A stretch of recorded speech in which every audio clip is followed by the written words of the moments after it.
नमस्कार. थेट विषयाला सुरुवात करूया. हेरिटेज फाउंडेशन नावाची एक संस्था आहे. ती इंडेक्स ऑफ इकॉनॉमिक फ्रीडम नावाचा एक निर्देशांक प्रकाशित करते. ठीक आहे. इंडेक्स आहे इंडेक्स ऑफ इकॉनॉमिक फ्रीडम, म्हणजे आर्थिक स्वातंत्र्याचा निर्देशांक. याचा अर्थ असा होतो की त्या देशामध्ये त्या अर्थव्यवस्थेला आर्थिक स्वातंत्र्य किती आहे, म्हणजे थोडक्यात ती सरकारी नियंत्रणापासून किती मुक्त आहे हा दर्शवणारा हा निर्देशांक आहे. हा निर्देशांक 0 ते 100 असतो. 0 म्हणजे आर्थिक स्वातंत्र्य अजिबात नसणे आणि 100 म्हणजे पूर्णपणे आर्थिक स्वातंत्र्य असणे. दोन देश दिसतात आपल्याला रेडमध्ये दर्शवले ते. एक आहे नॉर्थ कोरिया आणि दुसरा आहे क्युबा. 0कडे झुकणारा निर्देशांक दिसतो आपल्याला. नॉर्थ कोरियाचा 5.9 आहे किंवा क्युबाचा आहे 27.8.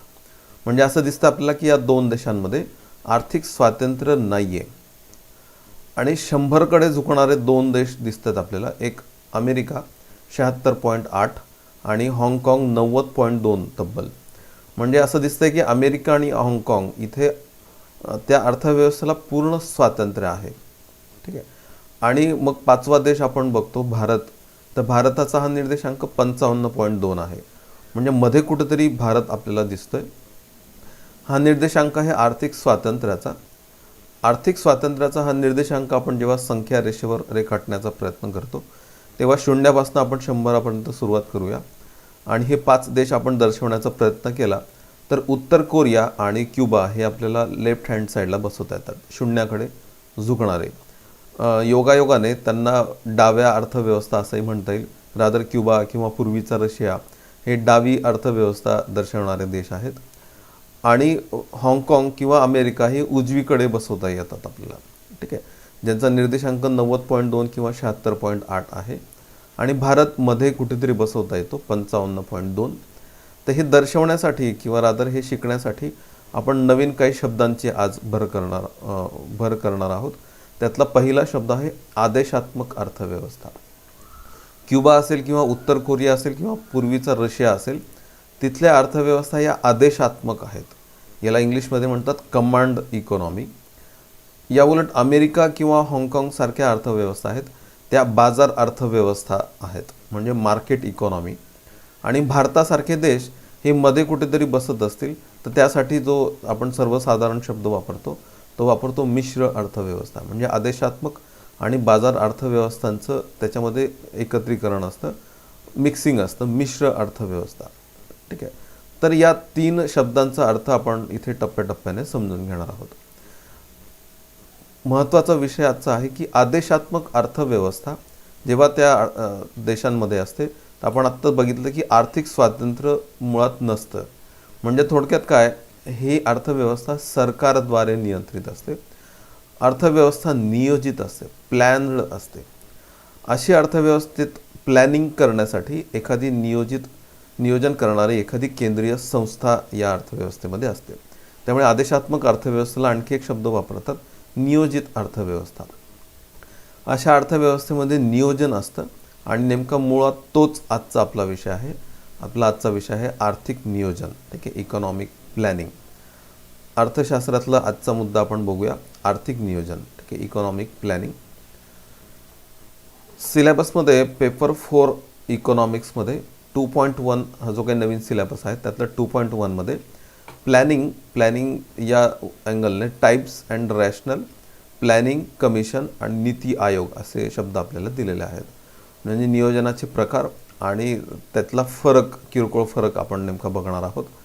आणि प्लॅनिंग कमिशन जो आता बाद झाला आहे आणि त्याऐवजी जो नीती आयोग आलेला आहे त्यांची रचना आपण इथे अभ्यासणार आहोत. रादर हा सिलेबस जरी खूप पिनपॉईंट आता केलेला आहे किंवा याचा उल्लेख कंबाईन पूर्व किंवा राज्यसेवा पूर्वच्या सिलेबसमध्ये असं वेल डिफाईंड त्याचं जरी दिलेलं नाही तर मी म्हणतो अख्खं अर्थशास्त्र म्हणजे प्लॅनिंगच आहे. रादर गेल्या 70 वर्षांचा आपण अभ्यास जेव्हा करतो अर्थव्यवस्थेचा तेव्हा आपल्याला प्रत्येक वेळी जो शब्द समोर येतो तो येतो प्लॅनिंग, नियोजन. त्यामुळे नियोजनाचा अभ्यास करणे म्हणजे थोडक्यामध्ये भारतीय अर्थव्यवस्थेचा एक हिस्टोरिकल ॲप्रोच आपल्याला येतो. त्यामुळे खरं तर हाच मुळात आपला सिलेबस आहे असं मी म्हणेन. तर आज आपल्याला प्लॅनिंगबद्दल चर्चा करायची, नियोजनाबद्दल चर्चा करायची. काही स्टार्टअप कन्सेप्ट्स आपण इथे घेणार आहोत. त्या कन्सेप्ट्स आहेत समाजवादी अर्थव्यवस्था, सोशलिस्ट इकॉनॉमी, आणि दुसरी आहे भांडवलशाही अर्थव्यवस्था, कॅपिटलिस्ट इकॉनॉमी. ठीक आहे. हे मी इकॉनॉमिक्सच्या अँगलने खूप जास्त इलॅबोरेट नाही करणार आहे, पण इकॉनॉमिक्सच्या अँगलने ह्या थोड्याशा कन्सेप्ट्स आपल्याला अगदी लेमॅन किंवा साध्या भाषेमध्ये कशा समजून घेता येतील ते मी प्रयत्न करणार आहे तुम्हाला सांगण्याचा. उजवी अर्थव्यवस्था मी ट्रम्प दाखवलेत तिथे, भांडवलशाही अर्थव्यवस्था किंवा कॅपिटलिस्ट इकॉनॉमी. ही अशी अर्थव्यवस्था आहे अमेरिका, किंवा कॅपिटलिस्ट इकॉनॉमी आहे, भांडवलशाही अर्थव्यवस्था म्हणजे भांडवलदार थोडक्यात ही अर्थव्यवस्था चालवतात, हा देश चालवतात. भांडवलदार म्हणजे ज्यांच्याकडे भांडवल आहे, थोडक्यात पैसा आहे. ट्रम्प हाच एक मोठा भांडवलदार आहे आणि हे भांडवलदार ही अर्थव्यवस्था चालवतात थोडक्यात. त्यामुळे ही अर्थव्यवस्था भांडवलशाही अर्थव्यवस्था आहे.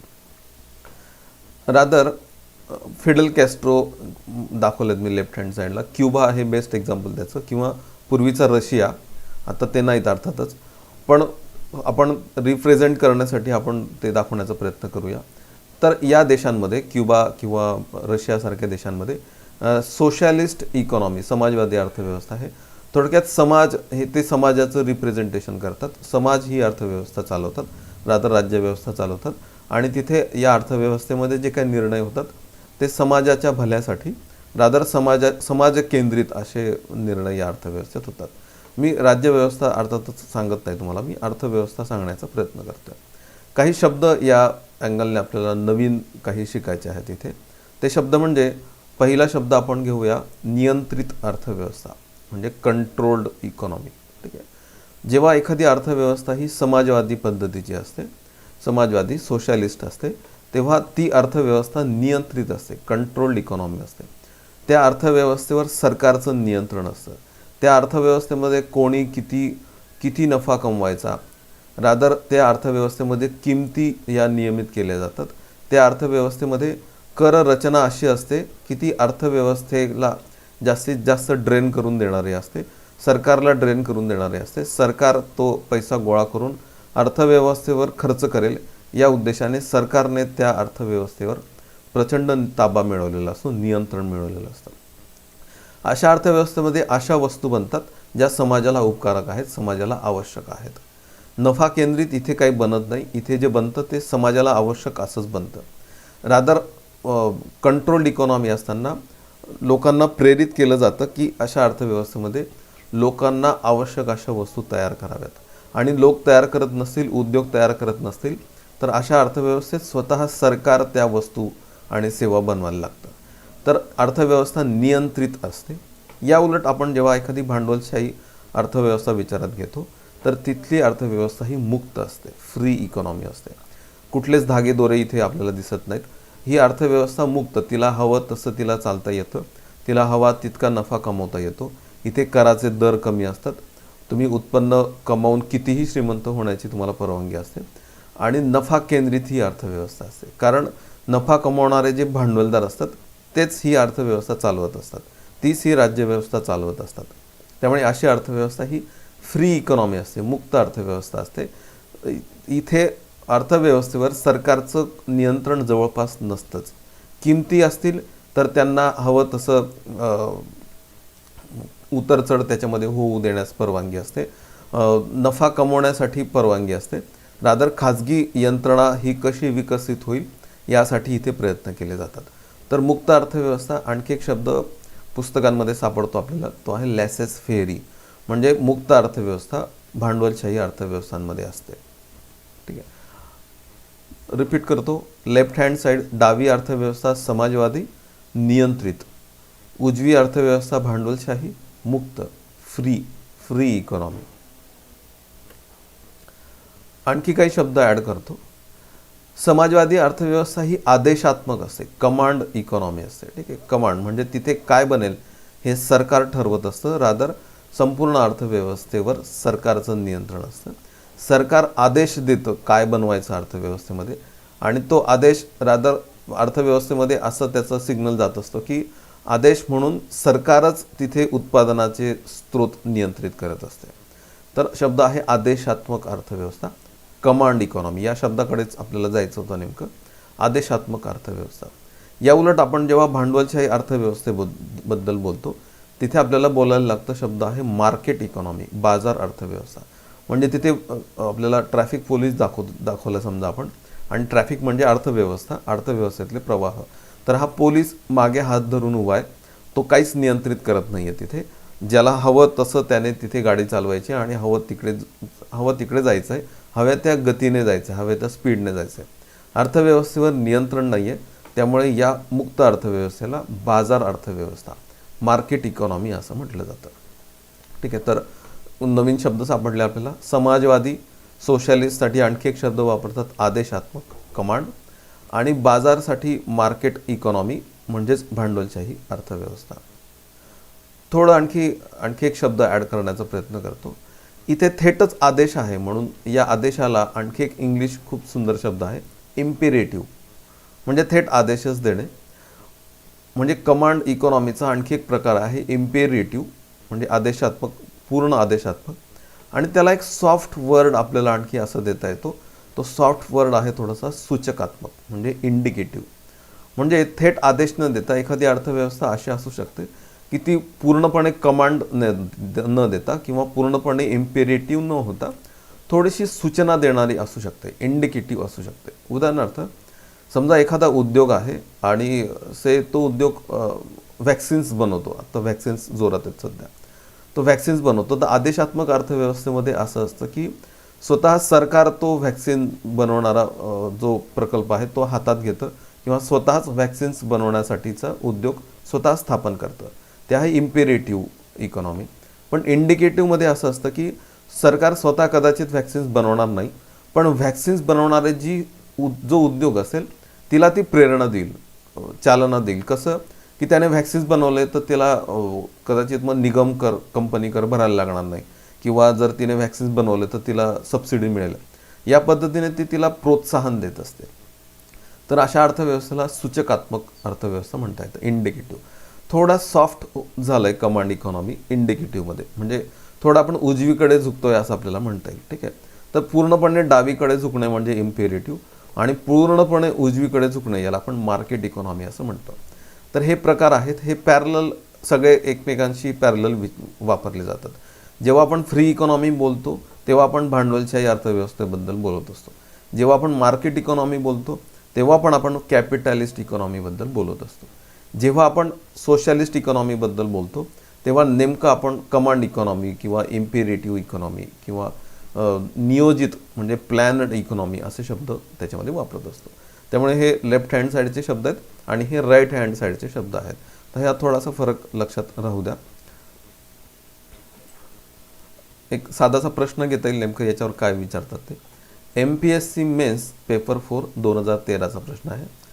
आदेशात्मक नियोजन करणे म्हणजे काय? म्हणजे आपल्याला या मागच्या स्लाईडमधलं लेफ्ट हँड साईडचं विचारलं आहे. ठीक आहे. तर पहिला पर्याय आहे आदेशात्मक नियोजनामध्ये उत्पादनाच्या माध्यमांवर राज्याचे म्हणजे राष्ट्राचे पूर्ण नियंत्रण असते. बरोबर आहे. आदेशात्मक नियोजनामध्ये उत्पादनाचे माध्यमांवर राज्य पूर्ण नियंत्रण ठेवते, म्हणून तर ती कमांड आहे. आणि देशासाठी केंद्रीय नियोजन मंडळ नियोजन आखते. अशा अर्थव्यवस्थेमध्ये एखादं नियोजन मंडळ कार्यरत असते, म्हणूनच तर तिला नियोजित अर्थव्यवस्था असं पण म्हटलं जातं. त्यामुळे पहिलाच पर्याय इथे आपल्याला बरोबर सापडतो. 2, 3, 4 का नाही तर ते पण बघता येईल. 2, उत्पादनाच्या माध्यमांवर राज्याचे म्हणजेच राष्ट्राचे पूर्ण नियंत्रण असते, तथापि नियोजन विकेंद्रित असते. नाही, आपण जेव्हा नियोजन विकेंद्रित करतो, केंद्रित म्हणजे जे नियोजन केंद्र सरकार किंवा दिल्लीतनं होतं ते. विकेंद्रित म्हणजे काय? जे नियोजन गल्लीतनं होतं, म्हणजे थोडक्यामध्ये स्थानिक स्वराज्य संस्था या स्तरावर किंवा राज्य स्तरावर. तर मुख्यतः नियोजन आयोग आपण जेव्हा स्थापन केलेला तो आपण दिल्लीत म्हणजे केंद्र सरकारचे प्रतिनिधी घेऊन आपण तो स्थापन केलेला. बरोबर. त्यामुळे दुसरं ऑप्शन बसत नाही, कारण नियोजन या अर्थव्यवस्थेमध्ये विकेंद्रित नसतं, केंद्रित असतं. 3, सरकारने आखलेल्या नियोजनानुसार विविध आर्थिक कार्य करण्यासाठी संयोजक वर्गाला राज्य निर्देशन देते. म्हणजे सरकार नियोजन आखते आणि ही आर्थिक कार्य करण्यासाठी ती काय करते? ती आउटसोर्स करते असा त्याचा अर्थ आहे. म्हणजे विविध यंत्रणांना ती निर्देश देते ते राबवण्यासाठी. तर नाही, हे पण बरोबर नाही आहे. सरकारच करतं अशा अर्थव्यवस्थेमध्ये. रादर सरकारच उत्पादन करतं, सरकार स्वतः उत्पादन यंत्रणा उभारतं. 4. केंद्रीय नियोजन प्राधिकरण असते, तथापि बाजारी शक्तींना अर्थव्यवस्थेमध्ये कार्य करण्यासाठी परवानगी असते. म्हणजे बाजार शक्ती म्हणजेच मार्केट इकॉनॉमी म्हणजेच खाजगी यंत्रणा, तर खाजगी यंत्रणांना पण इव्हॉल्व्ह होण्यास परवानगी असते. तर असं होत नाही. जेव्हा केंद्रित नियोजन किंवा आपण जेव्हा डावी अर्थव्यवस्था स्वीकारतो तेव्हा खाजगी जो क्षेत्र आहे त्याला मुक्त वाव नसतो अशा अर्थव्यवस्थांमध्ये. त्यामुळे चौथं ऑप्शन हे पण आपल्याला चूक सापडतं. परफेक्ट ऑप्शन जो बसतो ना तो पहिला ऑप्शन बसतो. तर आपण काही शब्द शोधूया. आता आपण काही शब्द जो घेतले आदेशात्मक अर्थव्यवस्था, मिश्र अर्थव्यवस्था, बाजार अर्थव्यवस्था. ठीक आहे. तर आपण आत्ता जे शिकलो ते आपण जेव्हा मांडण्याचा प्रयत्न करतो तर अशा अर्थव्यवस्थांमध्ये राज्यव्यवस्था कशी असते, तर उजवीकडे बाजार अर्थव्यवस्थेमध्ये भांडवलशाही असते आणि डावीकडे झुकणारी आदेशात्मक जी असते तिकडे समाजवादी अर्थव्यवस्था असं आपण म्हणू शकतो. आदेशात्मकमध्ये समाजवादी ऐवजी आपण आणखी एक शब्द वापरू शकतो जो समाजवादाला साजेसा नाही आहे पण एक वेगळा शब्द आहे, हुकुमशाही अर्थव्यवस्था. त्यामुळे नॉर्थ कोरिया पण या सदरात आपल्याला टाकता येतं, जे आपण बघितलं की इंडेक्स ऑफ इकॉनॉमिक फ्रीडममध्ये ते खूप डावीकडे बसत होतं. आर्थिक क्रियांमध्ये शासनाचा हस्तक्षेप किती असतो, रादर बाजार अर्थव्यवस्थांमध्ये आर्थिक क्रियांमध्ये शासनाचा हस्तक्षेप खूप कमी असतो, उदाहरणार्थ अमेरिका. आणि डावीकडे आर्थिक क्रियांमध्ये शासनाचा हस्तक्षेप खूप जास्त असतो. मालकी म्हणजे जे स्त्रोत आहेत किंवा उत्पादनाची जी साधनं आहेत, रिसोर्सेस आहेत किंवा जे प्रोडक्टिव्ह ॲसेट्स आहेत किंवा प्रोडक्शनचे जे काही सोर्सेस आहेत, रिसोर्सेस आहेत, ती त्यांच्यावर बाजार अर्थव्यवस्थेमध्ये खाजगी मालकी असते. बरोबर. म्हणजे कंपनी जायंट्स असतात या अर्थव्यवस्थेमध्ये, पण याउलट आदेशात्मक अर्थव्यवस्थेमध्ये मालकी सरकारची असते. ठीक आहे. सरकार मालक असतं मुख्यतः. सार्वजनिक कंपन्या इव्हॉल्व्ह झालेल्या असतात अशा अर्थव्यवस्थेमध्ये. हे भारतात नेमकं कसं इम्प्लिमेंट झालं हे एक ॲप्लिकेशन म्हणून आपण ते बघण्याचा इथे प्रयत्न करणार. ठीक आहे. मी म्हणतो ही खूप महत्त्वाची स्लाईड आहे. आपण उजवीकडे बाजार अर्थव्यवस्था रेखाटण्याचा प्रयत्न करतोय, आपण त्याला ग्रीन कलर देण्याचा प्रयत्न करतोय आणि आदेशात्मक डावीकडे झुकणारी आपण रेड कलर त्याला देण्याचा प्रयत्न करतोय. रादर असेच कलर्स त्या इंडेक्स ऑफ इकॉनॉमिक फ्रीडममध्ये वापरले गेलेले आहेत. भारत नेमका कोणत्या प्रकारात बसतो हे आपण इथे बघायचं आहे. तर कुठल्याही पुस्तकात तुम्ही आत्तापर्यंत वाचलं असेल की भारत ही मिश्र अर्थव्यवस्था असणारी अर्थव्यवस्था आहे. हे अगदी खरं आहे, तंतोतंत खरं आहे. रादर कुठलीच अर्थव्यवस्था ही पूर्णपणे 0 मार्क असणारी नाही आहे किंवा पूर्णपणे 100 मार्क्स असणारी पण नाही आहे. फक्त एवढं आहे की कुठलीही अर्थव्यवस्था ही आयदर उजवीकडे झुकणारी असू शकते किंवा डावीकडे झुकणारी असू शकते. आपण मिश्र अर्थव्यवस्था आहोत, आपण मध्ये आहोत, पण मध्ये जरी असलो तरी आपण कधीतरी उजवीकडे झुकलो किंवा कधीतरी आपण डावीकडे झुकलोय. तर हे जे आहे ना तो प्रवाह आपल्याला इथे नेमका बघायचा आहे. तर तेच आपल्याला इथे बघायचं आहे. पहिली पंचवार्षिक योजना, मी पंडितजी नेहरू इथे एक कार्टून दाखवण्याचा प्रयत्न करतो इथे. ठीक आहे. पंडितजी नेहरू यांनी 1951 मध्ये पहिली पंचवार्षिक योजना सुरू केली. ठीक आहे.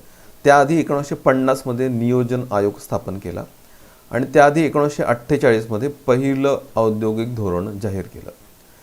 48 मधलं औद्योगिक धोरण, 50 मधली नियोजन आयोगाची स्थापना आणि 51 मध्ये जी पहिली पंचवार्षिक योजना सुरू झाली. साधारणतः या तीनही यंत्रणांमध्ये आपल्याला भारताने मिश्र अर्थव्यवस्था स्वीकारलेलं दिसतं. ठीक आहे. मित्रांनो, तुम्ही पंचवार्षिक योजना वाचलेल्या आहेत, तुम्हाला त्या खूप चांगल्या ठाऊक आहेत असं समजून मी तुम्हाला शिकवतो. ठीक आहे. मी फॅक्ट्स नाही शिकवणार आहे आज, किंवा रादर या लेक्चर्समध्ये मी तुम्ही जे काही शिकला आहात किंवा जे काही तुम्ही अभ्यासला आहे ते मी लिंकिंग करून देण्याचा तुम्हाला प्रयत्न करणार आहे. ठीक आहे. म्हणून फॅक्च्युअल शिकवण्यापेक्षा मी कन्सेप्च्युअलवर जास्त भर देणार आहे. पहिली पंचवार्षिक योजनेमध्ये आपण साधारणतः मध्ये कुठेतरी सापडतो मिश्र अर्थव्यवस्थेमध्ये. हा ॲरो जिथनं सुरू होतो ना तो ॲरो ॲक्च्युली बाजार अर्थव्यवस्थेकडनं सुरू होतो. तो का? कारण स्वातंत्र्याच्या आधी जो इंग्लंड आपल्यावर राज्य करत होता ते इंग्लंड ही एक बाजार अर्थव्यवस्था होती आणि भारत जर इंग्लंडचा भाग तेव्हा होता तर भारत देखील बाजार अर्थव्यवस्था भांडवलशाही अर्थव्यवस्था असणारा एक देश होता. आपल्यावर राज्य करणारी ईस्ट इंडिया कंपनी देखील एक भांडवलदारच होते ना, ती भांडवलशाहीच होती. आणि त्यानंतर इंग्लंड जेव्हा आपल्याला राज्य करत होतं तर ते बाजार अर्थव्यवस्थेकडे झुकणारं आपण होतो. जेव्हा आपण स्वातंत्र्य मिळालं तेव्हा आपण मध्ये आलो कुठंतरी, मिश्र अर्थव्यवस्था साधारणतः आपण स्वीकारली असं आपल्याला म्हणता येईल. पण जेव्हा आपण दुसरी योजना पंचवार्षिक योजना सुरू केली तर 55 आणि 56 1955 आणि 1956 ही वर्ष खूप महत्त्वाची ठरतात. का महत्त्वाचे ठरतात? कारण 55-56 या काळामध्ये एक की काँग्रेसचं एक आवडी इथे एक अधिवेशन झालं होतं आणि त्या अधिवेशनामध्ये काँग्रेसने समाजवादी अर्थव्यवस्था स्वीकारण्याचा ठराव संमत केला. समाजवादी अर्थव्यवस्था म्हणजे आदेशात्मक अर्थव्यवस्था, डावीकडे झुकणारी अर्थव्यवस्था. आणि आपण आत्ता हे पंडितजी नेहरूंचं जे आयकॉन आहे ते आपण आता डावीकडे सरकवलं थोडं. म्हणजे इथनं दुसऱ्या पंचवार्षिक योजनेच्या सुरुवातीपासून म्हणजे 55-56 नंतर आपण अधिक डावीकडे झुकायला सुरुवात केली. म्हणजे आपण आदेशात्मक नियोजन स्वीकारलं. ठीक आहे. Command economy, planned economy, plan तर होतंच पण आपण ते आता कमांड केलं. आदेशात्मक असंच झालं पाहिजे, हेच होणार आणि सरकारच बनवणार, या पद्धतीची ही अर्थव्यवस्था आदेशात्मक बनली दुसऱ्या पंचवार्षिक योजनेच्या सुरुवातीपासून. आपण अधिकाधिक डावीकडे झुकलो असं आपल्याला म्हणता येईल. ठीक आहे. यानंतर वर्ष दाखवता येतं आपल्याला मात्र 1991. ठीक आहे. इथे आपल्याला 90-91 आणि 91-92 मध्ये तुम्ही वाचलं असेल, तुम्हाला ठाऊक असेल तर वार्षिक योजना आपण राबवल्या आणि 1992 पासून आपण 8वी पंचवार्षिक योजना सुरू केली. 8व्या पंचवार्षिक योजनामध्ये आपण पूर्णपणे सर्वच क्षेत्रांमध्ये सूचकात्मक नियोजन स्वीकारलं. सूचकात्मक. ठीक आहे. तुम्हाला पोलीस आठवत असेल आधीच्या स्लाईडमधला, एक हात वर आणि एक हात राईट हँड साईडला त्याने दाखवला होता किंवा लेफ्ट हँड साईडला दाखवला होता. तर इंडिकेटिव्ह प्लॅनिंग. ठीक आहे. तर असंच झालं पाहिजे, याऐवजी असं केलं तर सबसिडीज मिळतील किंवा सुविधा मिळतील, या पद्धतीचं नियोजन होतं हे सूचकात्मक इंडिकेटिव्ह प्लॅनिंग. आणि याला खरी सुरुवात होते 1990च्या दशकामध्ये. 91 हे वर्ष डिवायडिंग इयर आपण या उद्देशाने समजलं तरी 8वी पंचवार्षिक योजना जी 92मध्ये सुरू होते 1992, तिथनं हे सूचकात्मक नियोजन आपण बऱ्यापैकी स्वीकारलेलं सापडतं. याआधीची जी 7वी पंचवार्षिक योजना आहे जी 85 ते 90मध्ये सापडते, तिथे आपण फक्त आणि फक्त विज्ञान तंत्रज्ञान क्षेत्रामध्ये सूचकात्मक वापरलं होतं. इथनं मात्र आपण 92 नंतर आपण पूर्णपणे सूचकात्मक नियोजन स्वीकारायला सुरुवात केली. म्हणजे डावी अर्थव्यवस्था जी होती ना, ते थोडंसं ढिलं स्वरूप आपण स्वीकारलं आणि आपण तिथनं आपला प्रवास सुरू झाला तो उजव्या अर्थव्यवस्थेकडे. इथे मी मनमोहन सिंग दाखवले आहेत. 1991चं जे औद्योगिक धोरण आहे नवीन, त्या औद्योगिक धोरणामध्ये आपण उजवीकडे झुकण्याचा ठराव केला. बाजार अर्थव्यवस्था स्वीकारण्याचं आपण ठरवलं. पहिल्या योजनेच्या सुरुवातीचं 1948चं धोरण, औद्योगिक धोरण मिश्र अर्थव्यवस्था दर्शवतं. दुसऱ्या योजनेच्या तोंडावर आपण जे 1956 मधलं दुसरं औद्योगिक धोरण सांगितलं ते आदेशात्मक नियोजनाकडे, समाजवादी अर्थव्यवस्थेकडे झुकणारं धोरण होतं. मात्र 1991 मध्ये आपण जे नवीन औद्योगिक धोरण स्वीकारलं, जाहीर केलं, त्या धोरणामध्ये आपण बाजार अर्थव्यवस्थेकडे झुकण्याचा निर्णय घेतला आणि तिथनं आपला प्रवास पुन्हा उजवीकडे जायला सुरुवात झाली. आपण क्रमाक्रमाने तिथनं उजवीकडे जातोय, आपण बाजार अर्थव्यवस्थेकडे झुकतोय. ठीक आहे. तरी देखील आपल्याला जर आपण या सीमारेषा रेखाटल्या डावीकडची आणि उजवीकडची, तर भारत ही मिश्र अर्थव्यवस्था असणाराच देश आहे. फक्त तो आपल्याला सापडतो की साधारणतः 56 ते 91 पूर्णपणे डावीकडे झुकला होता. 91 नंतर आपण पुन्हा उजवीकडे झुकायला सुरुवात केली आहे. 12वी पंचवार्षिक योजना किंवा रादर आत्ताची अर्थव्यवस्था आपण विचारात घेतली तर मोदीजी आपल्याला उजवीकडे दाखवता येतात. रादर मोदीजीच्या ऐवजी एखादा काँग्रेसचा प्रतिनिधी जरी दाखवला असता आपण, तरी ते आपल्याला उजवीकडेच सापडलं असतं. ठीक आहे. तर उजवीकडे झुकणारी अर्थव्यवस्था आहे. रादर आपला प्रवास हा बाजार अर्थव्यवस्थेकडे जाणार आहे. ठीक आहे, तर एवढे शब्द तुम्हाला कळाले असतील. याच्यामध्ये मी जर नियोजन आयोग बसवण्याचा प्रयत्न केला तर नियोजन आयोग पहिल्या योजनेपासून आपल्यासोबत आहे. 12व्या योजनेपर्यंत नियोजन आयोग हा बरखास्त होताना आपल्याला दिसतो. 2015 1 जानेवारीच्या आदली रात्र नियोजन आयोग पूर्णपणे बाद झाला असं समजलं गेलं. तो बाद होणं हे स्वाभाविकच आहे, कारण नियोजन आयोग हे आदेशात्मक अर्थव्यवस्थेचं लक्षण आहे. बरोबर. बाजार अर्थव्यवस्थेमध्ये नियोजन करत नाहीच मुळात, त्यामुळे नियोजन आयोग हा कधी ना कधी तो बाद होणं गरजेचंच होतं. रादर तो बाद होणं ही या प्रोसेसचीच गरज आहे. त्यामुळे आपण नियोजन आयोग बाद केला, कारण आपण डावीकडून उजवीकडे झुकतोय आणि क्रमाक्रमाने आपण नियोजनच थांबवलं आणि त्यामुळे 12वी पंचवार्षिक योजना ही शेवटची पंचवार्षिक योजना ठरली. ठीक आहे, तर हा प्रवास आपल्याला लक्षात आला आणि या संकल्पना आपण सतत जर डोक्यात ठेवल्या तर मला वाटतं पंचवार्षिक योजना हा खूप सोपा असणारा मुद्दा आहे. ठीक आहे, तर आपण पहिली पंचवार्षिक योजना ते 12वी पंचवार्षिक योजना या योजनांचा हा आढावा घेण्याचा प्रयत्न करणार आहे. ते घेण्याआधी आपण काही संकल्पना पुन्हा नियोजन आयोग आणि नीती आयोग या आयोगांबद्दल पण इथे चर्चा करण्याचा प्रयत्न करणार आहोत.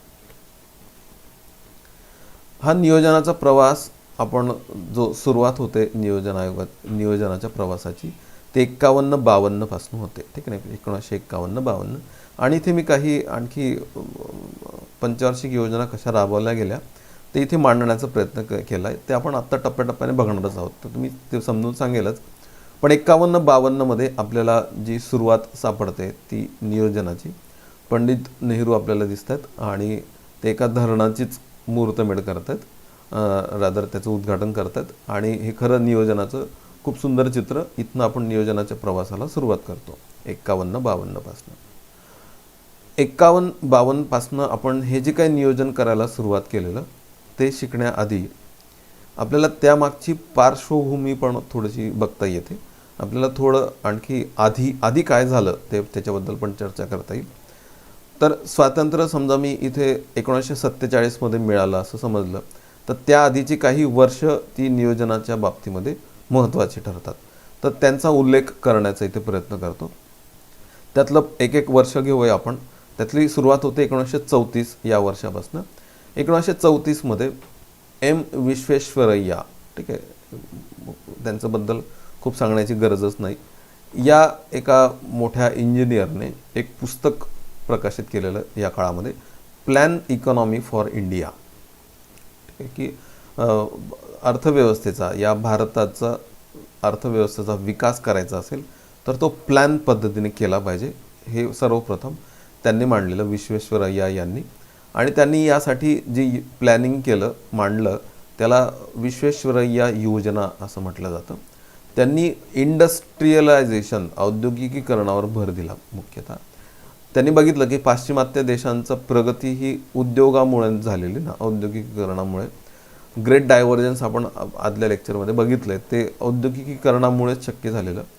त्यामुळे औद्योगिकीकरणावर आधारित अशी त्यांची योजना होती.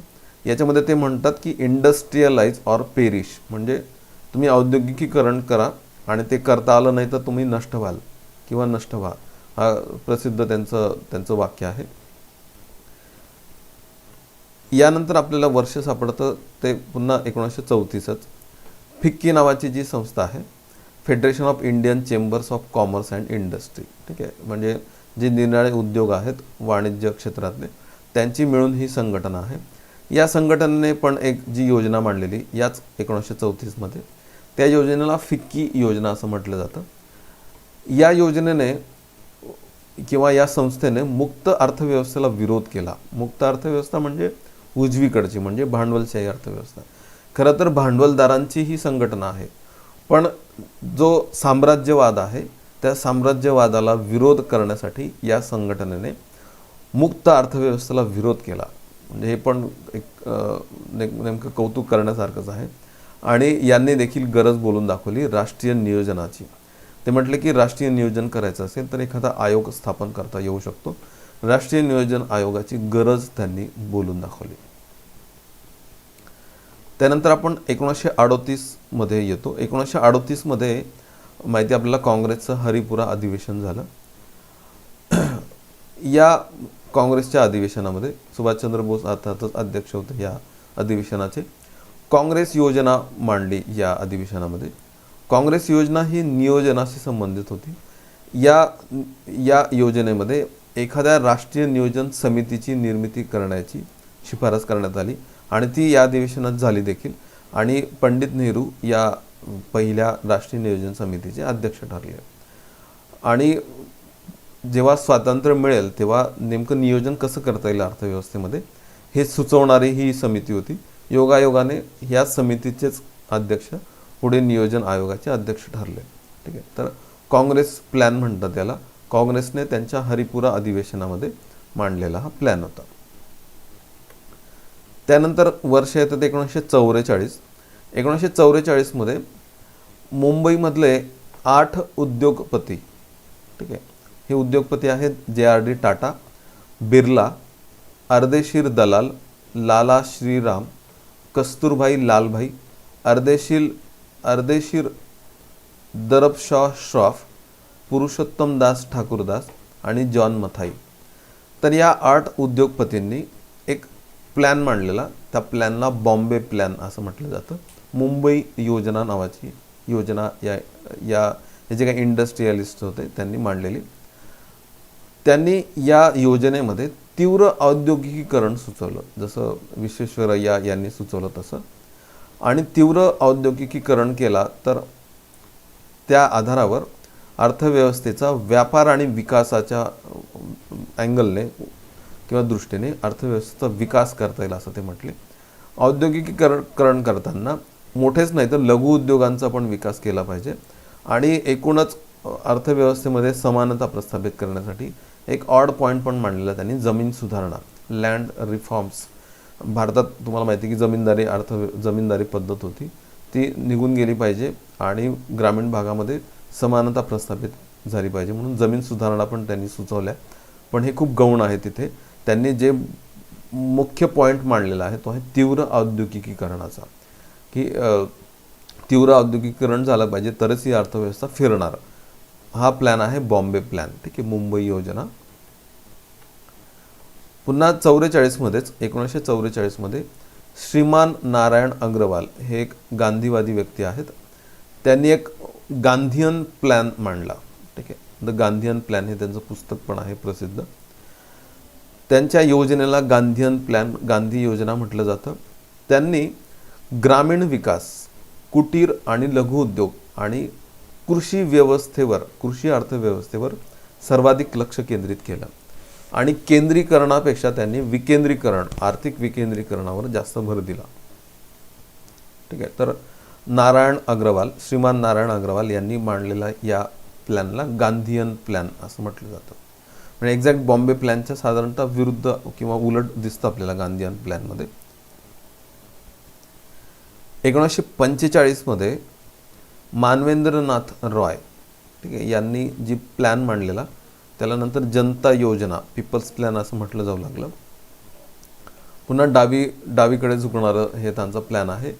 तर ते म्हणतात की उद्योग आहेच पण कृषीवर पण भर दिला पाहिजे आणि नियोजन हे असं असलं पाहिजे सर्वसामान्यांना विचारात घेऊन, जनतेला विचारात घेऊन, जनतेला मूलभूत सुविधा देणारं नियोजन.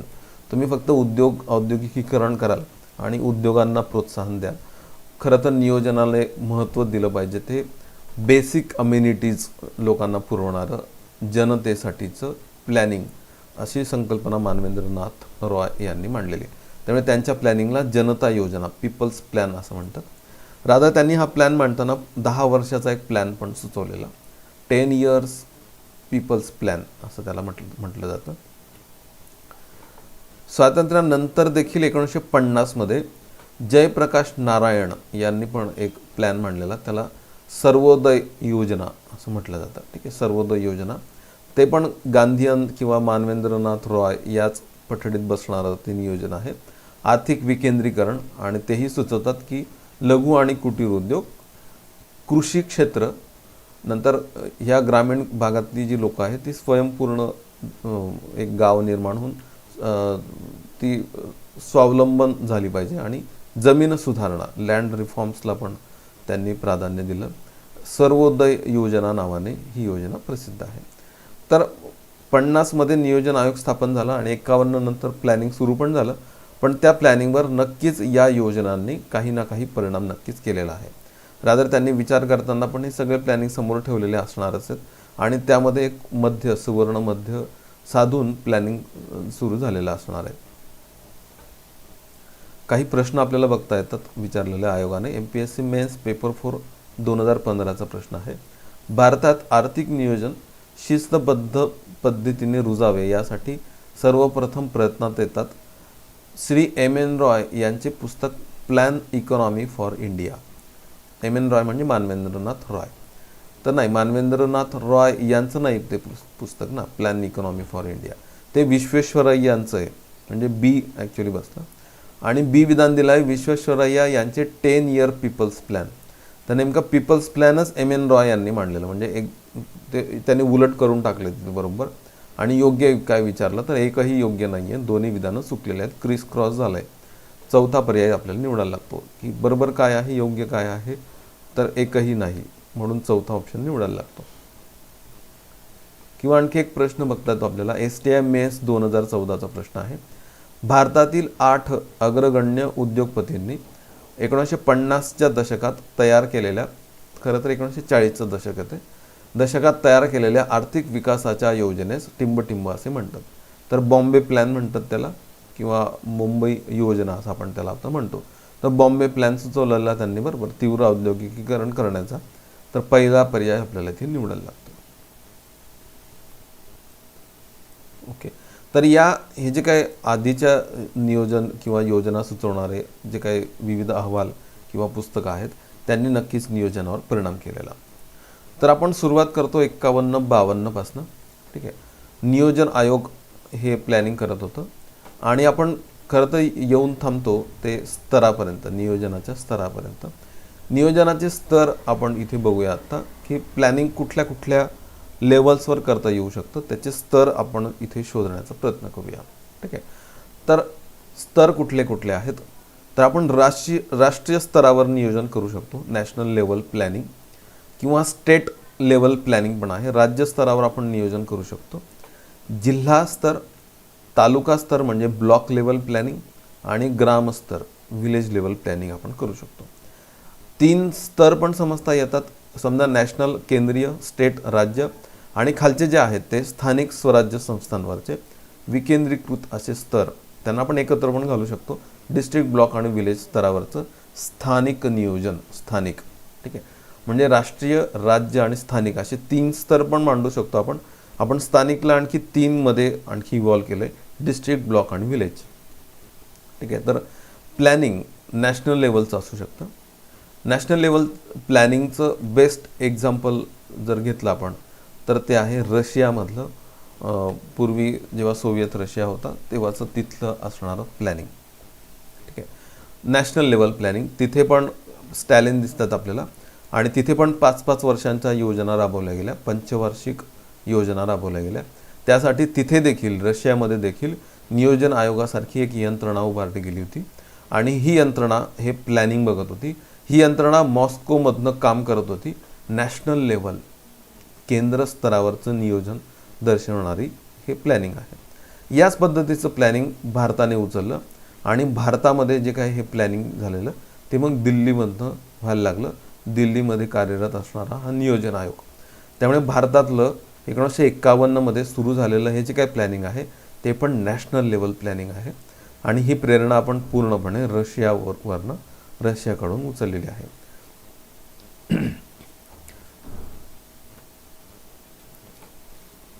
एक शब्द ॲड करता येतो आपल्याला, तो आहे रिजनल लेवल प्लॅनिंग. ठीक आहे.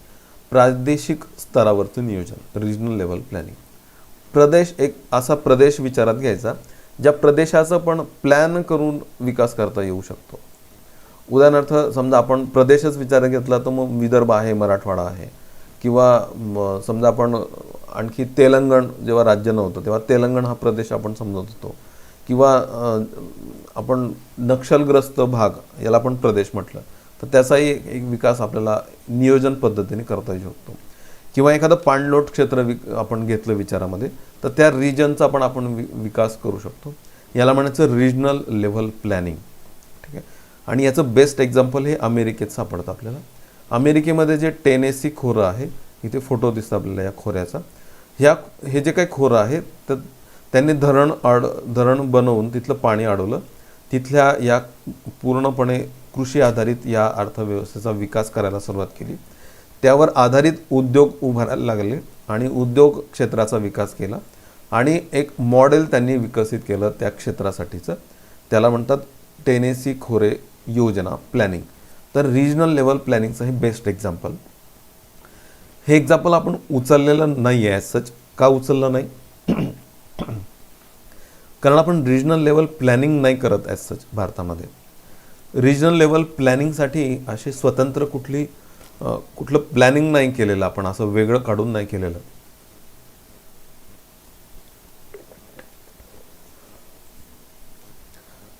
हां, आपण त्या तत्वाचा आपण अवलंब करतो. उदाहरणार्थ आपण विदर्भ मराठवाड्यासाठी अनुशेष सारख्या काही योजना आपण राबवतो. किंवा नियोजनामध्ये समजा उत्तर प्रदेश आणि बिहारसारखी राज्य मागे राहिलेली आहेत, ते नियोजनामध्ये आपण त्या राज्यांना आपण अग्रक्रम देतो. वित्त आयोगाची जेव्हा कर वाटणी होते वित्त आयोगाच्या शिफारशीनुसार, तेव्हा आपण त्या प्रदेशाला जास्त आपण वाटणी देण्याचा प्रयत्न करतो. किंवा नक्षलग्रस्त भाग किंवा आपण त्याला लेफ्ट विंग एक्स्ट्रीमिझम असणारे जे काही प्रदेश आहेत त्यांना आपण वेगळा वाटा देण्याचा प्रयत्न करतो. ईशान्यपूर्व राज्य आहेत त्यांना आपण योजनांमध्ये अधिकाधिक सवलती देण्याचा प्रयत्न करतो. उदाहरणार्थ कोअर योजनांमध्ये जेव्हा केंद्र आणि राज्यांचा वाटा 60-40 आहे, तेव्हा आपण त्या ईशान्यपूर्व आणि हिमालयन राज्यांसाठी हा वाटा 90-10 देतो, म्हणजे 90 वाटा देतो आपण. तर हे रिजनल लेवल प्लॅनिंगच आहे एक प्रकारे, पण ॲज सच आपण हे प्लॅनिंग म्हणून असं वेगळं मांडत नाही. ठीक आहे. त्यामुळे रिजनल लेवल प्लॅनिंगचं बेस्ट एक्झाम्पल अमेरिकेतनं आपण उचललं आहे, पण ते आपण ॲज सच इम्प्लिमेंट नाही केलेलं आहे. बाकी स्टेट लेवल प्लॅनिंगचंच आपल्याला पुढे मग चर्चा करायची आहे.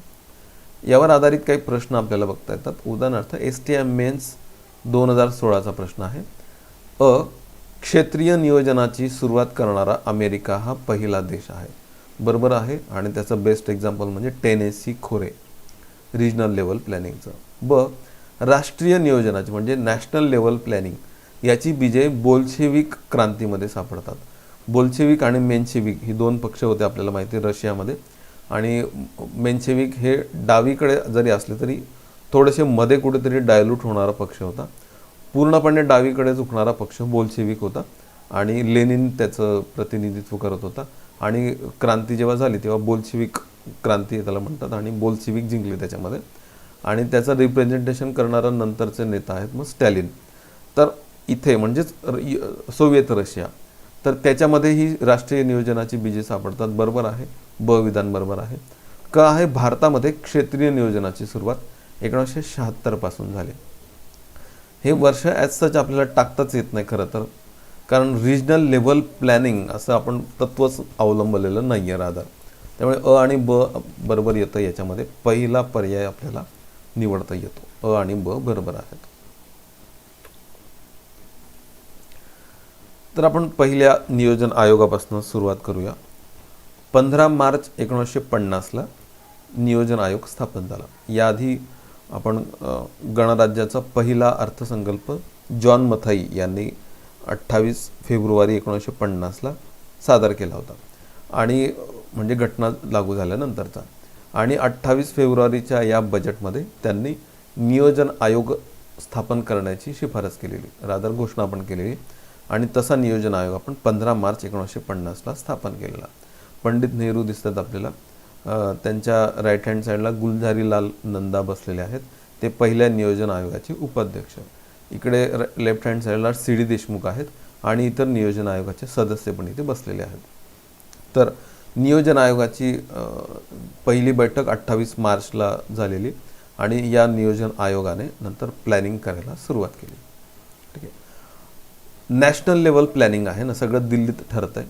पण नंतर असं ध्यानात येऊ लागलं कदाचित की या प्लॅनिंगमध्ये राज्यांना पण त्यांचंही मत घेतलं पाहिजे, रादर त्यांचाही याच्यात समावेश करून घेतला पाहिजे. म्हणून आपण याला जोड म्हणून एक नवीन यंत्रणा उभारली, ती आहे राष्ट्रीय विकास परिषद. आता इथे जो फोटो दिसतो आपल्याला, पंडित नेहरू बोलत आहेत आणि इथे विविध राज्यांचे मुख्यमंत्री बसलेले आहेत. ठीक आहे.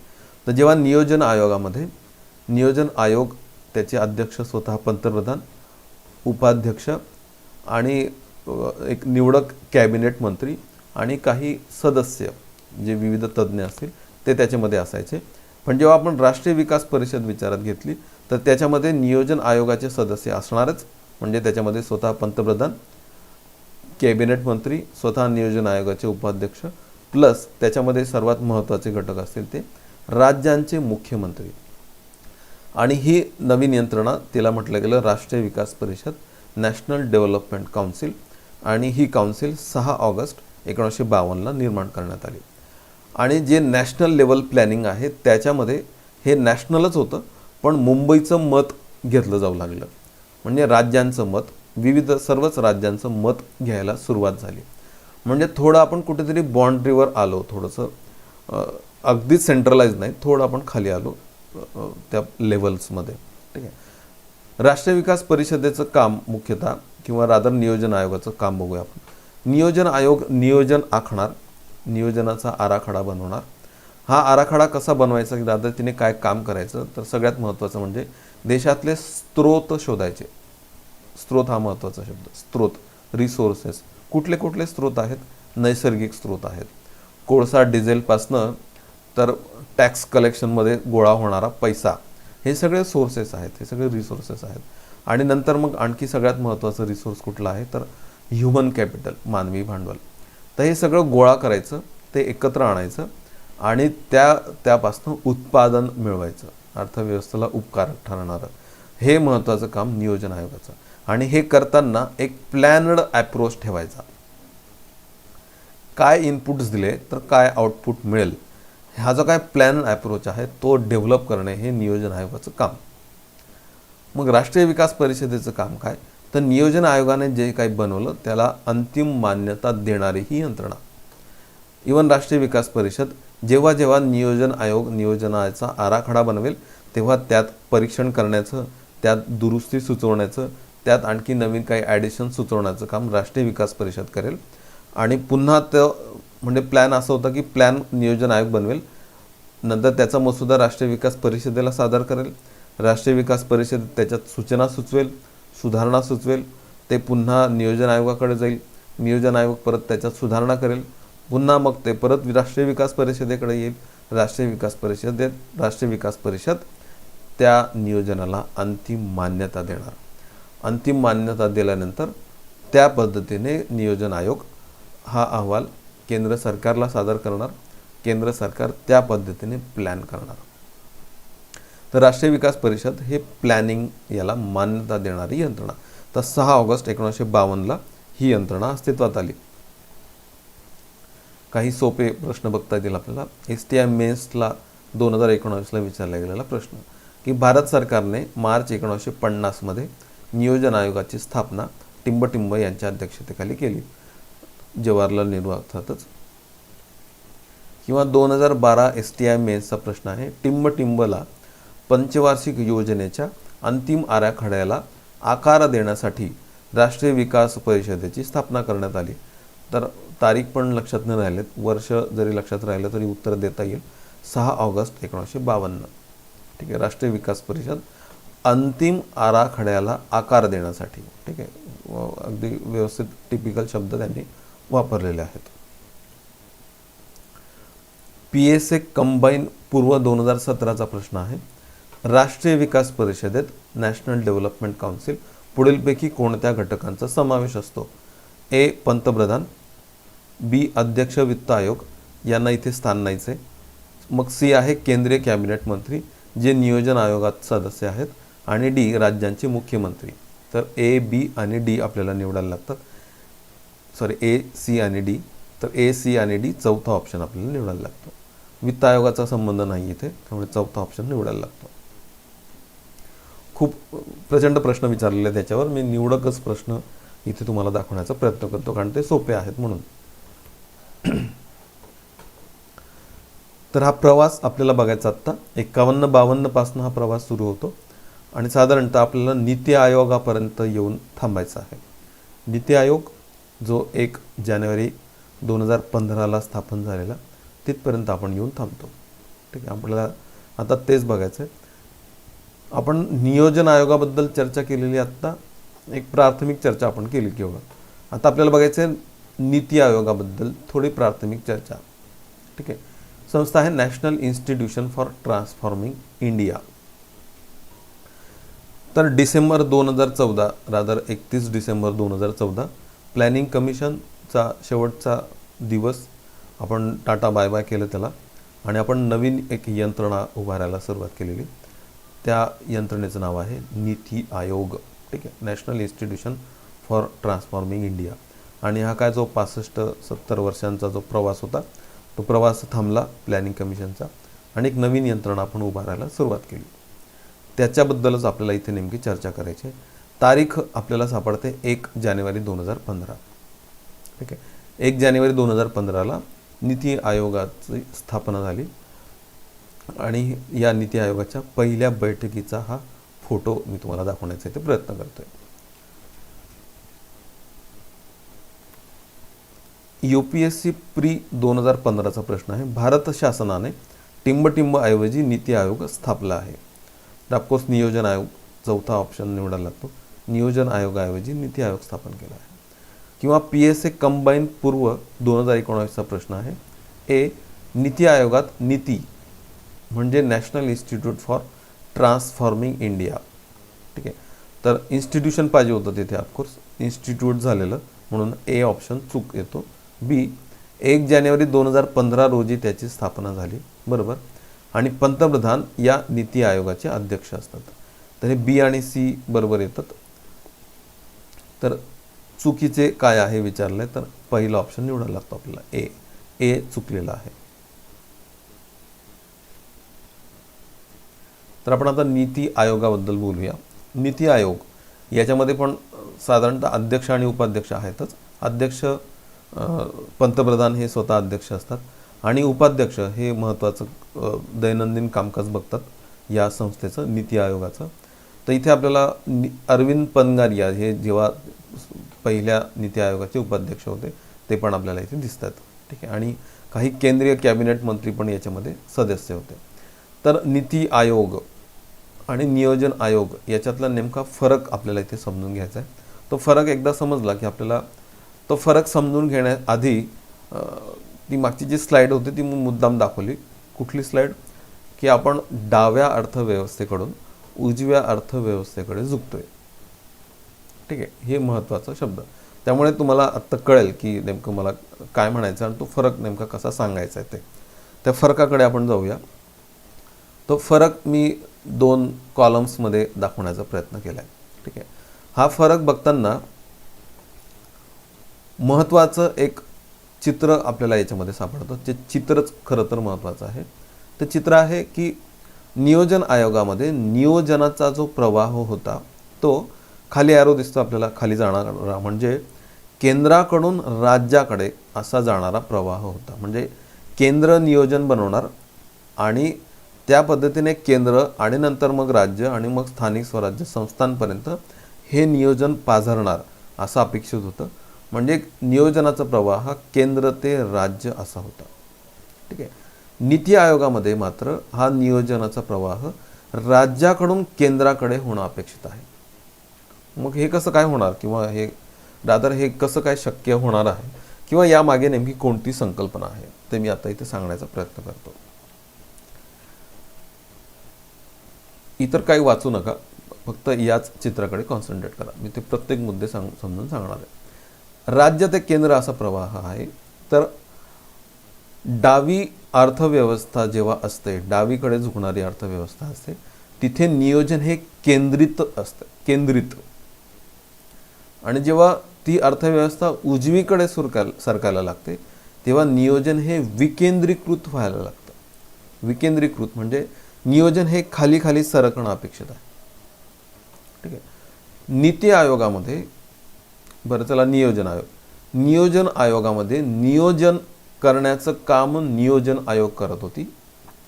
सगळ्यात महत्त्वाचं सांगतो, नीती आयोग नियोजन करत नाही.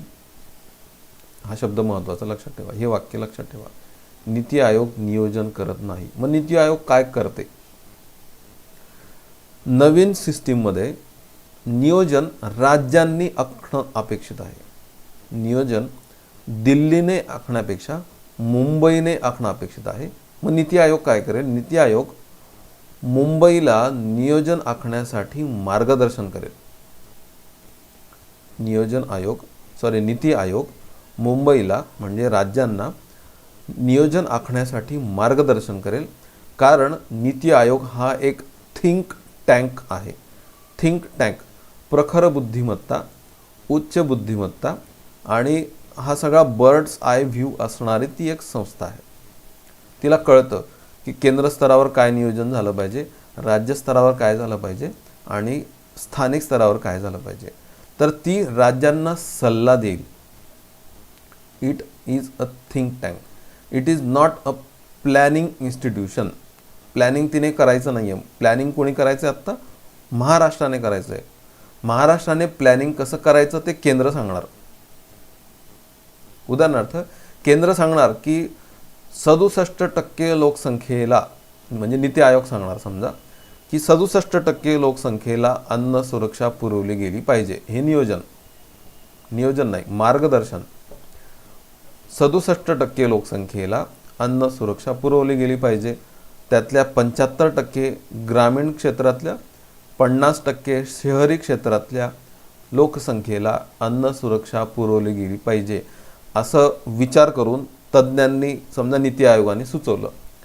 तर ते करण्यासाठी महाराष्ट्राने प्लॅन करायचा की त्यासाठी 67% लोकसंख्येची ओळख कशी करायची, त्याच्यासाठी रेशन कार्ड कसे द्यायचे, रेशन दुकानांमध्ये या लोकसंख्येला 3 रुपयाप्रमाणे तांदूळ, 2 रुपयाप्रमाणे गहू आणि 1 रुपया किलोप्रमाणे भरड धान्य कशी द्यायची, ही सर्व जबाबदारी राज्यांनी आखायची. हे सगळं नियोजन राज्यांनी आखायचं. केंद्र मार्गदर्शन करणार. मी म्हणतोय नीती आयोग मार्गदर्शन करणार. ठीक आहे. त्यामुळे मी थेट खालच्या रोमध्ये येतो. खालच्या रोमध्ये मुख्य कार्य दिलं आहे. नियोजन आयोगाचं कार्य आहे पंचवार्षिक नियोजन आखणे. नीती आयोगाचं काम एक तर नियोजन आखणं नाहीच आहे आणि पंचवार्षिक तर मुळातच नाहीच, कारण आता ते नियोजन थांबलंच ना. मग तिचं काम काय आहे? तिचं काम आहे सहकारी संघराज्यास प्रोत्साहन देणे. सहकारी संघराज्य म्हणजे कोऑपरेटिव्ह फेडरलिझम, म्हणजे राज्यांना आता अधिकाधिक स्वायत्तता देणे, राज्य सशक्त करणे, राज्यांना नियोजन आखण्यास पूर्ण स्वातंत्र्य देणे आणि त्यासाठी इवन त्यांना मार्गदर्शन करणे, हे नीती आयोगाला अपेक्षित आहे. तर शब्द आहेत सहकारी संघराज्यास प्रोत्साहन देणे आणि ते देऊन सशक्त राज्य निर्माण करायची. जर राज्ये सशक्त झाली तर राष्ट्र सशक्त होणार. म्हणून सशक्त राज्ये व सशक्त राष्ट्र निर्मिती करणे हे नीती आयोगाचं मुख्य कार्य आहे. हे फरक कळाला तर आपल्याला कळेल की पंचवार्षिक योजना नेमक्या का थांबल्या. तर त्या थांबल्या कारण त्या राज्यांनी आखणं आता अपेक्षित आहे. ठीक आहे. इवन यासाठीच 14व्या वित्त आयोगाने जो काही फंड्स सुचवायचा होता केंद्राकडून राज्याकडे वितरित करण्याचा, ज्याला व्हर्टिकल डिव्होल्युशन म्हणतात, तर ते 32% ऐवजी थेट 42% करातला वाटा राज्यांना देण्याची शिफारस केली की तुम्ही नियोजन करा. म्हणजे केंद्र राज्यांना सांगते तुम्ही नियोजन करा, तुम्हाला फंड अपुरे पडले तर हे घ्या फंड, 32 नाही 42% फंड देतो तुम्हाला. ठीक आहे. तर नियोजन हे राज्य स्तरावर राखायचं आहे. आणखी काही फरक आपण मग ते बघूया. आता ते फॅक्च्युअल आहेत, ते आता मी याला जास्त महत्त्व देतो की नेमकं त्याचं काम काय. तर फॅक्च्युअल काही बघूया आपण. नियोजन आयोगामध्ये उपसंस्था नावाचा काही प्रकार नव्हता. नीती आयोगामध्ये काही उपसंस्था आहेत. उदाहरणार्थ पूर्णवेळ संस्था, प्रशासकीय परिषद, प्रादेशिक परिषद. ते पुढच्या स्लाईडमध्ये दिसेल तुम्हाला. नियोजन आयोगाचे जे सचिव स्तर होता त्याला सचिव असंच म्हणत होते.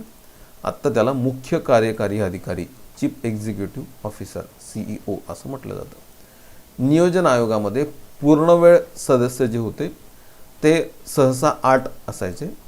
नीती आयोगामध्ये संख्या अनिश्चित आहे पूर्ण वेळ सदस्यांची. ठीक आहे, सध्या 4 सदस्य नियुक्त, ते पण आता 3च झालेले आहेत. जेव्हा आता 2019 मध्ये निवडणुका झाल्या मेमध्ये, तेव्हा पुन्हा जेव्हा नवीन सरकार बसलं तेव्हा तेच अर्थात तर नीती आयोगाची पुनर्रचना झालेली आहे. तर 4 पण नाही, आता 3 सदस्य सध्या नियुक्त आहेत. संख्या अनिश्चित आहे.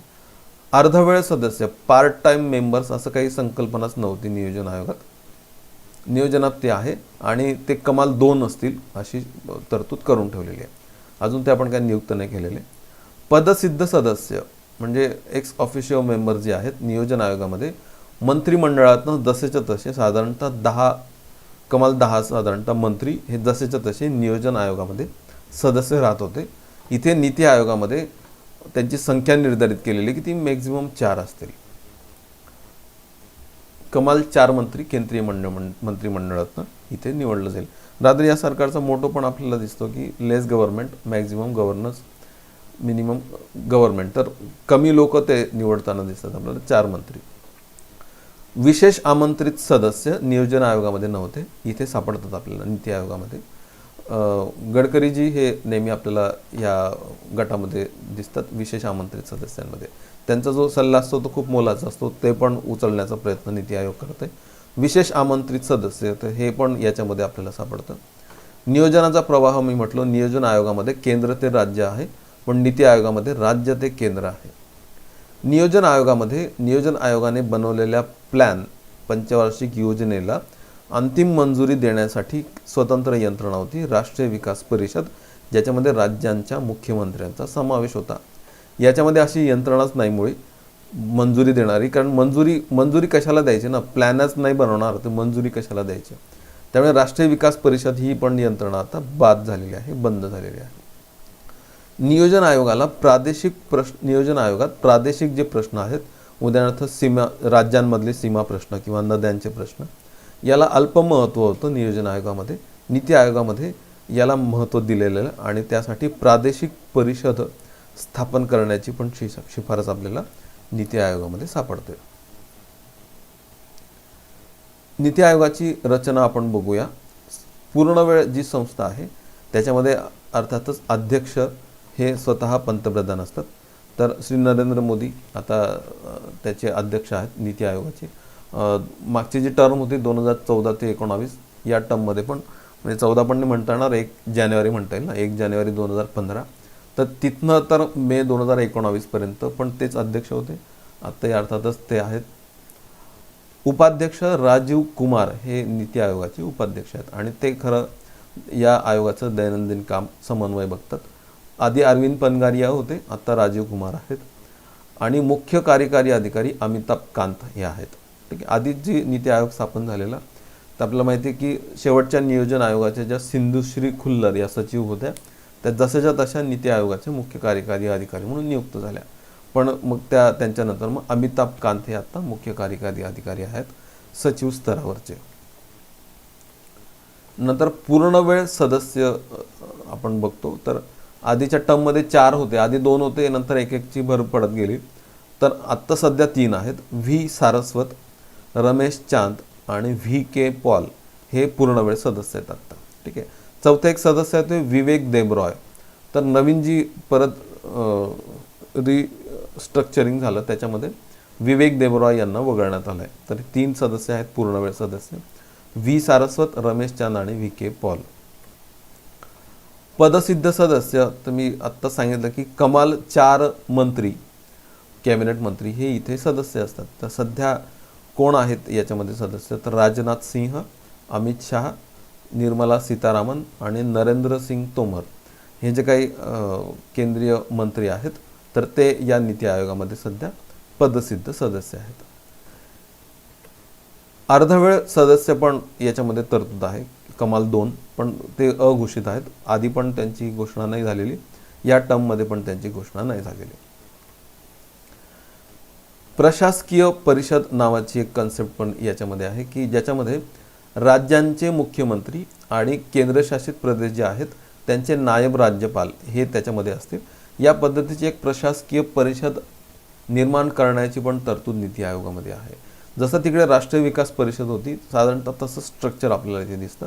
पण ही प्रशासकीय परिषद काही कोणाला मान्यता देणार नाही.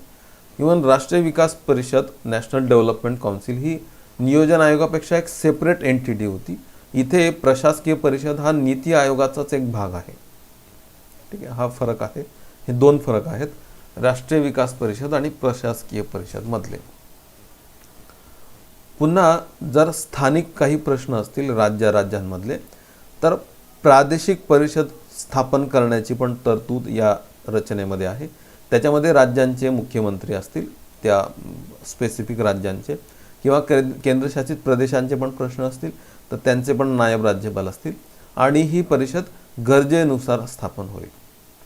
ठीक आहे, आणि अद्याप अघोषित असं म्हटलं पण तरी ते गरजेनुसार स्थापन पण झालेले आहेत आणि त्यांचं काम संपलं की नंतर मग त्या परत बरखास्त पण होतात. आपण बघितलं की याच्यामध्ये विशेष आमंत्रित सदस्यांना पण इथे बोलावलं जातं, त्यांना पण त्यांचं पण रिप्रेझेंटेशन आहे. तर सध्या 4 विशेष आमंत्रित सदस्य आहेत. नितीन गडकरी, थावरचंद गेहलोत, पीयूष गोयल आणि राव इंदरजीत सिंग. ठीक आहे, तर हे 4 जे तज्ज्ञ आहेत, रादर ते मंत्री पण आहेत, तर ते विशेष आमंत्रित सदस्य आहेत नीती आयोगामध्ये. ठीक आहे, तर ही नीती आयोगाची सध्याची रचना आहे.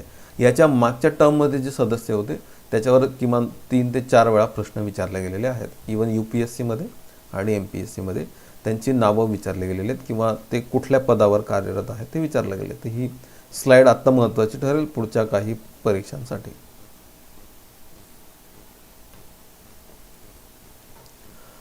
आपण आता टेंटेटिव्ह थोडंसं ओळख करून घेऊया विविध पंचवार्षिक योजनांची आणि मग मी निवडून प्रत्येक एका पंचवार्षिक योजनेचा इथे विश्लेषण करण्याचा प्रयत्न करणार आहे. आणि मी आधी सांगितल्याप्रमाणे मी फॅक्ट्स नाही सांगणार आहे. फॅक्ट्सपेक्षा मी जास्त भर देणार आहे तो कन्सेप्ट्सवर, जेणेकरून तुमचं लिंकिंग बनावं यामध्ये आणि एक बर्ड्स आय व्ह्यू यावा. नंतर तुम्हाला वाचण्याची पण कदाचित गरज पडणार नाही हे एकदा कळालं तर. ठीक आहे, सुरुवात होते ती पहिल्या पंचवार्षिक योजनेपासून. पहिली पंचवार्षिक योजना ही 51-52 मध्ये सुरू होते आणि ती 55-56 पर्यंत संपते. ठीक आहे, या पहिल्या पंचवार्षिक योजनेवर परिणाम करणारा महत्त्वाचा घटक म्हणजे फाळणी आणि 1947चं युद्ध. तर याने या योजनेवर परिणाम केलेला.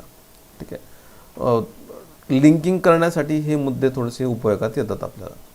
दुसरी पंचवार्षिक योजना 55-56 ते 60-61 दुसरी पंचवार्षिक योजना आणि मी मगाशी सांगितल्याप्रमाणे समाजवादी अर्थव्यवस्था स्वीकारणारी ही योजना आहे. दुसरी पंचवार्षिक योजना मी सांगितलं ना 55-56 मध्ये पंडितजी नेहरू मी तो आयकॉन खूप डावीकडे सरकवला होता, तर आपण समाजवादी अर्थव्यवस्थेकडे जास्तीत जास्त झुकलो. तिसरी पंचवार्षिक योजना ही 60-61 मध्ये सुरू होते, 66-67 मध्ये संपते. तिथे आपण 3 प्रकारच्या घटना बघतो. 2 इथे रणगाडे दाखवलेत मी. एक भारत चीन युद्ध 1962 मध्ये आणि एक 1965 मधलं भारत पाकिस्तान युद्ध आणि 66-67 मधला दुष्काळ. 3 संकटांना आपण तोंड दिलं तिसऱ्या योजनेमध्ये. त्यामुळे हा जो 5-5 वर्षांचा थाटामाटात संसार सुरू होता तो थांबला इथे 66-67 मध्ये आणि 3 वर्ष आपण सुट्टी घेतलेली. ठीक आहे, या सुट्टीचा जो काळ आहे 66-67, 67-68, 68-69 हा जो काही कालावधी आहे त्या कालावधीला प्लॅन हॉलिडे असं म्हटलं जातं. ठीक आहे, हॉलिडे म्हणून तिथं दाखवलं. 69 नंतर मग चौथी पंचवार्षिक योजना सुरू होते ती 73 पर्यंत. ही जी काही चौथी पंचवार्षिक योजना आहे तिथे पण आपण एक युद्ध अनुभवलंय, भारत पाकिस्तान युद्ध 1971. इथे आपण दुष्काळ अनुभवलाय, पुन्हा 72-73चा दुष्काळ आणि एक तेलाचं संकट पण अनुभवलंय आपण 73 मध्ये.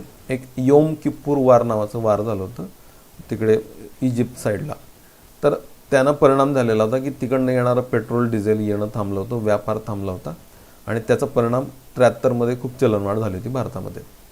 तर हे पण लिंकिंग ठेवा थोडंसं 73-74 पर्यंत. 73 नंतर 5वी पंचवार्षिक योजना सुरू होते. 5वी पंचवार्षिक योजना ही अनेक कारणांसाठी गाजते. आपल्याला माहिती आहे की आणीबाणी आणि इथे काँग्रेस सरकारची जी प्रसिद्धी होती ती कमी व्हायला लागली आणि जनता दल नवीन एक सरकार स्थापन झालं आणि 79 साधारणतः या काळामध्ये म्हणजे 80 पर्यंत 76 ते 80 या काळामध्ये रोलिंग प्लॅन आपल्याला सापडतो. परफेक्ट इयर्स मी सांगणार आहे. 80मध्ये पुन्हा काँग्रेस सरकारची पुन्हा प्रसिद्धी वाढली. स्थिर सरकार काँग्रेसच देऊ शकतं असं कळायला लागलं आणि 80मध्ये पुन्हा काँग्रेस सरकार सत्तेवर आलं आणि 6वी पंचवार्षिक योजना सुरू झाली. 6व्या पंचवार्षिक योजना काळाच्या आधी 79मध्ये एक तेलाचं संकट, इराणमध्ये क्रांती झाली होती आणि तेलाचं संकट निर्माण झालं होतं, ते पण बघता येतं आपल्याला. 6व्या पंचवार्षिक योजना काळामध्ये इंदिरा गांधीजींचा मृत्यू झाला आणि राजीव गांधी हे पंतप्रधान झाले. 5-5 वर्षाच्या 2 योजना चालल्या. 7व्या योजनेत पण राजीव गांधीच होते. शेवटी पुन्हा काँग्रेस सरकार कोसळलं आणि VP सिंग चंद्रशेखर सरकार बघतो आपण. आणि पुन्हा संकट निर्माण झालं एक मोठं, भारतावर एक आर्थिक संकट आलं 91मध्ये, 90-91मध्ये. हे तेलाचं पण संकट होतं. 91मध्ये इराक वार बघतो आपण आणि 2 वर्ष आपण योजना राबवल्याच नाही, 90-91 आणि 91-92. 92मध्ये पुन्हा पंचवार्षिक योजना सुरू होतात. 8वी पंचवार्षिक योजना. इथं आपण मग उजवीकडे झुकायला सुरुवात केली. मग 9वी पंचवार्षिक योजना 97मध्ये सुरू होते. मग 10वी पंचवार्षिक योजना ही 2002मध्ये सुरू होते. 2007मध्ये 11वी पंचवार्षिक योजना सुरू होते. 11व्या पंचवार्षिक योजनेवर 2008च्या जागतिक मंदीचं संकट येतं आहे. ठीक आहे, अमेरिकन जे काही सबप्राईम क्रायसिस आहे त्याचा परिणाम झालेला मंदीचा. 12 ते 17 12वी पंचवार्षिक योजना बघतो आपण. इथे युरोपियन डेब्ट क्रायसिस याचं ही मंदीचं सावट भारतावर होतं. साधारणतः इथे पण आपण बरीचशी संकटं, मंदी, तेजी बरंच अनुभवलं.